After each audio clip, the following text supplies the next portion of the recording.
Illinois just lowered our education standards. We said, what it takes to be proficient, we're going to decrease that. But you're almost saying from experience that if you raise standards, kids will raise to meet it?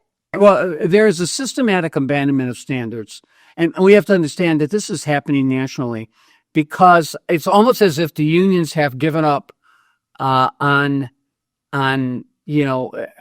they have no answer to academic underperformance.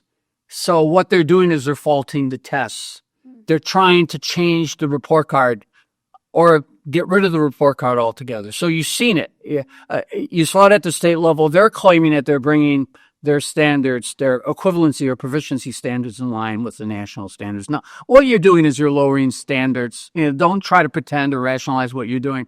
You're lowering the standard for proficiency so you can show that more students are meeting proficiency. And I think Illinois policy, again, pointed out that on the NAEP exam, the test scores are abysmal, and they've been abysmal. And the public schools have not returned to their pre-COVID NAEP scores, where the Catholic schools and the private schools are thriving, many of the charter schools, in states that did not restrict them and force them to stay closed like they did in Chicago for 78 consecutive weeks during COVID. Those schools are thriving again. But the Chicago public schools, they ended social promotion. They have stopped holding schools accountable or teachers accountable in their evaluations for non-student performance. Those aren't factors that are really being considered to any degree. And they've even stopped, per board policy, the ranking of schools academically. So you're not going to be able to tell how your school is performing unless you hunt down and go on the state website to try to get the state test scores. You're not going to be able to see how the schools are performing vis-a-vis other schools because the Mayor Control School Board, in its wisdom, decided that we're not going to rank the schools by academic performance. Stacey Davis Gates has gone as far as to claim that testing is like the creation of white supremacists to basically punish black students or to hold black students down. I think what she said is actually harsher than what I articulated. I think I kind of did the soft ones on that, but the bottom line is they're basically blaming testing and accountability on race. They call people who support school choice Southern segregationists. So they're just throwing out those words and those claims willy-nilly. But their goal has been their programs are failing, so they want to erase any evidence of that failure. And that's why they're attacking standardized testing. That's why they've returned to social promotion, so they can... Which is the practice of moving someone to the next grade, whether or not they are failing. Yeah, so for example, I think I'm getting these numbers right. 10% of black high school students are meeting SAT proficiency standards in reading, and I think 8% in math. But yet, black students had a 79% graduation rate. So they're just graduating them, even though they're not prepared for college. And then they're not, when students not prepared for college, then that transition is extra hard.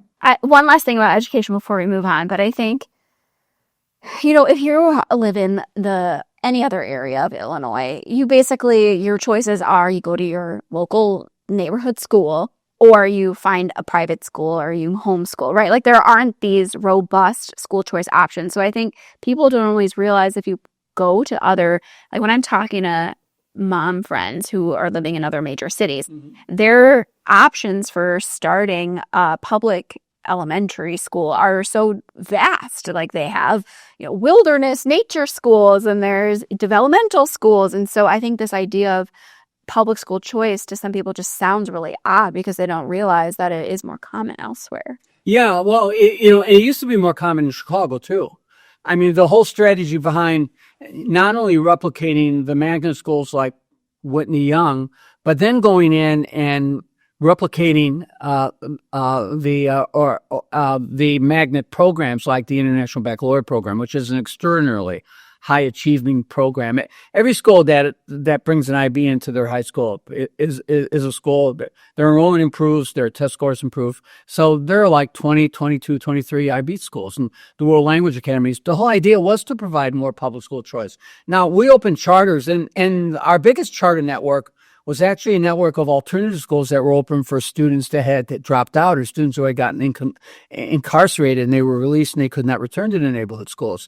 We actually took a network of neighborhood alternative schools for overage, underachieving kids who had left, and we pulled them together, and they formed a single charter. It's the Youth Connection Charter Schools. And incidentally, those schools have graduated 22,000 students since that charter was created in 1996, and they graduated about 1,200 a year. These are kids who have left the regular system. So the whole idea was to provide alternative schools or school choices for everyone, even students who had left, or students who had gotten into trouble, or students who wanted to return to school but were too old to return to school, your neighborhood school. The whole idea was to provide more choices, but that's not what they're doing. They're trying the union's whole sustainable community school model is all about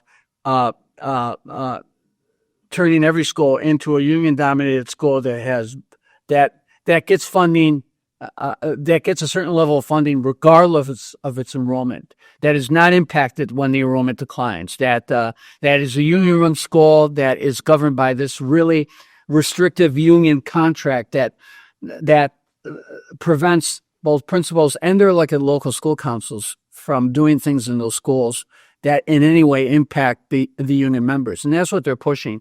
And look, the sustainable community schools model is a disaster. The 20 sustainable community school that the district had up until this year, I think they've added, I don't know, they want to do 70 or something like that. Yeah. Yeah. 22. Yeah. Well, they're adding 22 this year, I think. I don't know the number. But the bottom line is none of them are performing. Most of them are failing.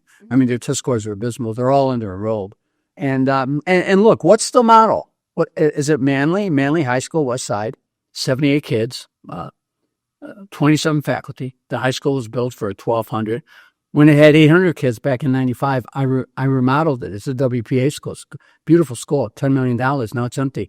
But yet they're keeping it open. Or how about Douglas? 36 kids, 22 faculty. You know what I mean? Are you kidding me?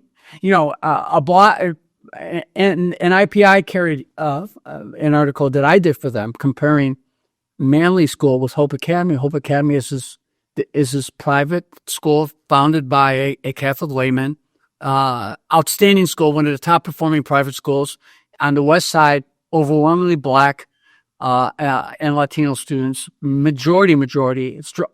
majority Black students, low income students, 300 kids, a waiting list of 400, busting at the seams. 8 blocks away is Manly, and they're graduating most of their. And they're graduating most of them. Going and yeah, college. 8 blocks away is Manly. Had I become mayor, I would have given them Manly, and they would have taken the 76 kids in Manly and enrolled them in the school, along with another 100, 150, 200 on their waiting list. But that's what the union is blocking, and they're doing damage to the poor. The poorest Chicagoans are suffering. Those who, for fate of where they live, or what zip code they like, and the fact that the children were born to a low-income family, they're literally being denied quality educational options, and it's really a sin. It's really a disaster, and the teachers union is perpetuating it. And they have a mayor who's going to basically continue to provide the teachers union with both the means and the support to continue to do the damage that they're doing to the school children and the poor families of Chicago.